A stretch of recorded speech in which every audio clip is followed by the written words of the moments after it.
So that should be recording onto the camera. It is, how exciting. My setup works. I know how to switch a camera on. Who said I didn't? I'm a little bit concerned from watching that. This is going to be my vlog setup that I doesn't look great. I have an old Canon EOS 1100D is what I'm recording this on, my old DSLR, but I think it's a lighting issue. So as I was sort of doing this, I bought a ring light. I literally popped out to Wex Photo Video and bought the cheapest ring light that they had, just to be like, this is a ring light, that's a thing that people have. That is, whoa, look at that. I can give myself some sort of mister on eye. Concern for glasses wearers. Let's look up how to fix the glasses glare. And I'm sat at the computer. Where's my phone? Okay, let's try this, shall we?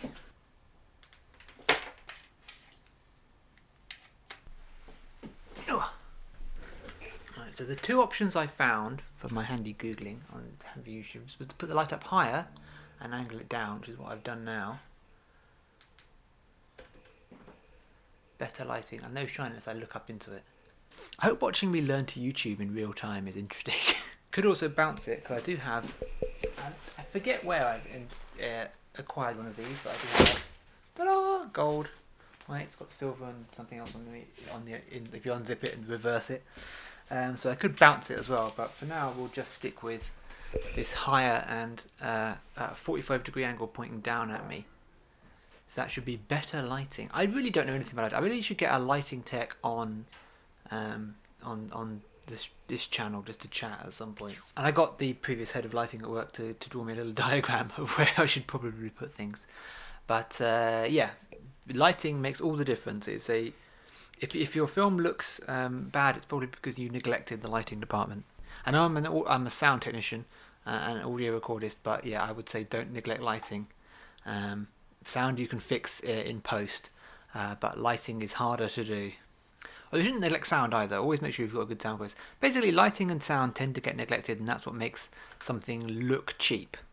So it's been pretty good so far. It's been like a couple of weeks since this channel went up, and yeah, I have over 300 subscribers, and one of my videos has like 5,000 views as of recording this, which is pretty great. I'm pretty happy with that. That's really special. Thank you very much if you're one of those people.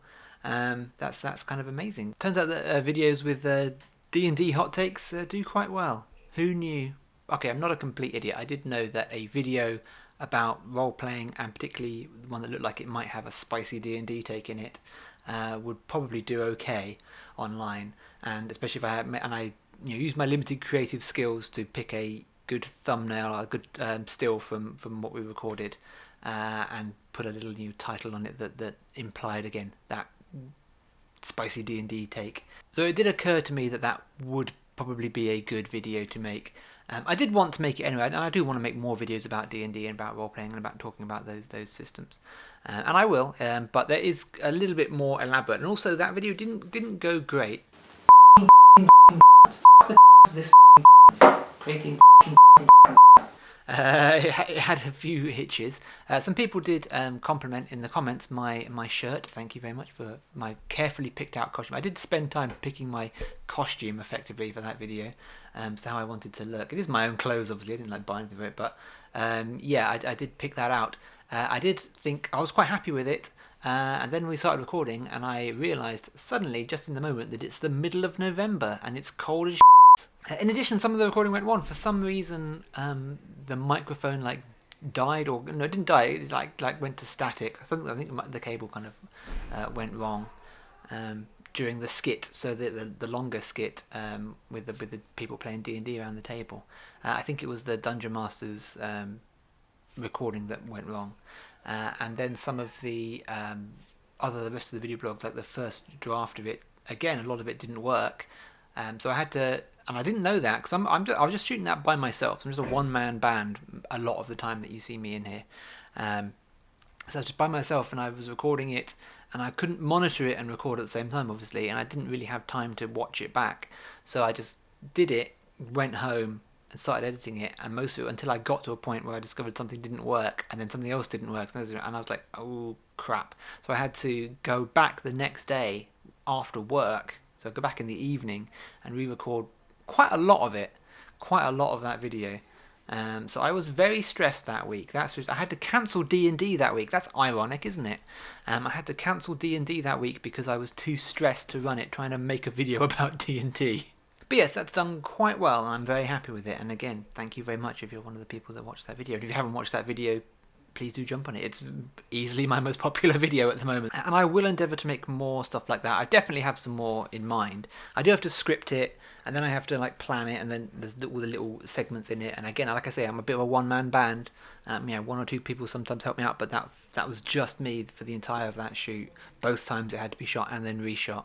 So it does take time that I don't always have. But I would love to make more stuff like that, so I'm glad that you enjoyed it. It encourages me to make more, so I will work on some more videos in that kind of style and that kind of line. This, however, is another behind the scenes vlog, because I think that is interesting. I personally want to, basically I think the golden rule at the start of doing something like this is to make something that you would want to watch, and I would probably watch somebody who was documenting the creation of a channel, because I love behind the scenes stuff. And I feel like that's the only thing that's missing from streaming services at the moment is that I can't watch the behind the scenes or watch a film with a director's commentary or something. I have to buy it on Blu-ray to do that. So I have nothing against streaming at all. But I do miss all the little behind the scenesy things that you would get on a DVD or a Blu-ray or whatever. You might wonder why I am putting out on this channel things that are with technical problems and things that didn't quite needed smoothing out and things that are somewhat experimental. Well, there's a few reasons for that. Number one, like I say, I think it's interesting to see an evolution of a channel like this. There's no real rules on YouTube. I'm not trying to pitch to a commissioner or somebody who has to approve what I'm making. So I can just put whatever out. But also, I can't really afford not to. Other than the rental of this office space, the overheads on this channel are surprisingly low. But nonetheless, it does cost money and time, especially, to do these things. So I can't spend a weekend filming 3 different RPG games and then do nothing with them. And that's a lot of effort. And other people have put their time into it as well. It's a collaborative effort. So I can't waste that footage just because some things went wrong. The Fate game we recorded, a few too many things went wrong. The game that I was running. So I don't think that will go out. Unfortunately, that's very sad, because that was a lot of fun to run, and it was a really random Fate game. None of the players had ever played Fate before. We're playing Fate. It was a one-shot of Fate Accelerated. I love Fate. Fate is my favourite system, and I will talk about Fate in more detail. I'm probably in a video essay at some point. But yeah, that was, unfortunately, I don't think that's going to go out. But we had the Nice Marines, which was the second thing that we recorded, which has gone out now and was a lot of fun and turned out pretty well. The editing-wise, we learnt some mistakes from that. We didn't frame up with the multi in mind, so the multiple camera layout for split screens, as you would get on, say, Critical Role, for example. That people do layer out. If you were on Twitch, you would have that multiple layout, so you could see all of the actors, all the cast. We didn't frame up for that. We didn't really think of that. We just sort of framed up as individual shots. So it doesn't really work when you splice everyone together in the same screen. And I've tried a few different layouts. I didn't cut to it too much in the video that went out in the end, just because I didn't really like the look of it. We hadn't really planned for it. We would definitely rethink that when we come back to it. But yeah, so I didn't use that shot too much. The wide shot didn't quite work because we hadn't quite figured out the lighting setup. Fiona's lighting looks great. The rest of us is just functional. The lighting rig we used for the game we've just recorded, which I'll talk about in a minute, is a bit better, and I'm a bit happier with that. But yeah, the space wasn't really lit well enough for the wide shot to work, so I don't use it too much. Once the game starts, I pretty much stop using the wide shot and the multicam shots. So once the game proper starts, I edit it myself. I edit on Avid, if anyone's wondering. I have Avid on my home computer, which I specifically got that computer so it could run Avid, because Avid's what I learnt at university, and it's kind of what I'm used to. I've used Final Cut in the past, and a few other systems as well, but Avid is just it's just it's just in the back of my brain. It's what's fed into me when I was learning, and I do like it as an editing system. I like it a lot, and it's very affordable now that it comes on a kind of monthly, a subscription service essentially, as opposed to having to drop £1,000 or so on the actual software itself. There's a subscription service system for Media Composer now. I will try and get a bit fancier with the sound design, because again, that is something that I have done. I did do for work for a while, and I still have access to the software and my sound library. So for future games, I will try and get a little bit fancier with the sound design, get some effects and some music going, and we'll see how that works out. Again, it's time, and time is money, as they say. So it was more important for me to get something out onto the channel than it was for me to tweak every single tiny little bit so far, because we knew it wasn't perfect yet. We're still testing the formula, and in the spirit of testing, we had an entirely different camera setup for the shot we've just done. You can still see the game itself is still set up on the table in the back there. We played This War of Mine, the board game. If you played the video game, there's a board game version which is really good. I like it anyway. It's a cooperative game. You'll see it more explained more in the video, but it's surprisingly well adapted from the video game. But instead, if we had 4 XF205s, these were our mains, our wide and our two shots, and then our board camera was up there. This is a slightly better setup from a technical perspective. This is a better setup because obviously the DSLRs are a little bit not really designed to do extended filming, whereas these things are. We also had different lighting setups. We had the Aladdin biflexes, which are brilliant. These are so good. They're small, compact, and they fit in so much easier than what we had before in the room. I know very little about lighting, as I have probably mentioned a few times, but these things are fantastic. Just had 2 of these, just kind of keying each side of the table basically is what it was doing, and then these cameras were able to directly link out, mega cable pile, directly link out to our 2 monitors. So this is set up for what would be a live streaming setup. So we've got one monitor. This monitor displaying all 4 cameras, and then this monitor is connected to the Blackmagic, so you can cut between for the live broadcast or for live editing, whatever it is that we were doing. So that's the setup we were testing. We weren't fully wired in, so we weren't ready to go live, but that's the setup that we were testing. So we had Gavin, our director, in here monitoring all of this, and then us playing in the other room on that 4 camera setup. With the 2 biflexes, and it was a pretty good and pretty simple setup. It's not simple, but it's pretty efficient setup, because obviously once the cameras and everything are in, it's set and it's static, and it worked significantly better, significantly smoother. It was just better cameras, better gear. The cameras were a little bit more complicated, obviously, than a DSLR. But they were just so much more efficient, and we could run them through the monitoring system without any hassle whatsoever, which was the main problem with the DSLRs. So once we'd figured out how to set up the cameras, which, to be fair, mostly the guys at work did that. The camera team at work did that for me, really, and then they just talked me through it. I was asked at one point if I wanted to shoot in 4K, and I was like, no. That was a bit much. One of the expenses that I didn't anticipate is sort of just computing power. So that shoot was a 4 camera shoot with shooting in full HD. That's basically half a terabyte's worth of video footage that we recorded the other day just on that alone.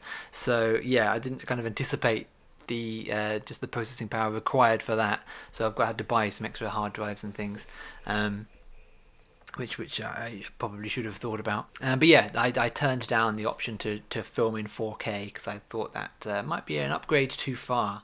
I don't know how big a 4K video file is, but I imagine it's pretty big. We've got our 2 setups of role-playing games and board games, and then the only thing left to really shoot is kind of a conversational piece, which is what we've got the couches set up for, if you remember from my intro video, which will be fun for interviews and things, so that would be quite fun. We've started thinking about planning to plan, basically, the first series of the role-playing show, so the first proper 10 episode arc of an actual play show. That's started to have conversations about that, so that's fun. I'm very much looking forward to figuring that one out. That's going to be a whole other thing. That's going to have a lot of layers to it. So we're going to have to, set dressing and maybe costumes. I don't know. We'll figure that one out as we come to it. We'll be using that new camera setup that we did the other day to film this War of Mine to do a test shoot essentially for that. Which will be another kind of Fate accelerated probably, because my game fell through before. So hopefully we get a clean version. Not the same game, obviously, because Fate is a if you don't know, Fate is a settingless game essentially. It doesn't have a setting or a genre. You build the world in the first session with the players. I think the next shoot we'll try and loop it into either the web presenter out to the hub or into the Mac that's behind you there.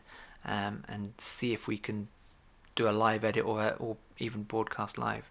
I will start thinking about doing either a YouTube live or a Twitch thing at some point, and just testing the system. I can't get the cameras out every week, unfortunately, because I haven't got the time to shoot every week. But also, if I have the cameras out all the time, I'm pretty sure that will get in the way of work doing actual clients who actually want to use the equipment. I think I'm going to do a Q&A thing at some point. I think that could be interesting. My other half has actually suggested that. So I will look into doing that as well. If you've been interested in that, then do post in the comments, and I will. Or if you have questions, do post them in the comments as well, so that I could pick them up and try and cover them in a later video. These video blogs are very easy to shoot. That's why they're quite nice. Just sort of me sat here, trying to do behind the scenesy stuff. But obviously, it's the more scripted, the more disciplined content that's going to get the clicks really. So I am working on doing more of that, I swear. If you are one of, as I say, my many shocking number of subscribers, then thank you very much. I'm very grateful to every single one of you.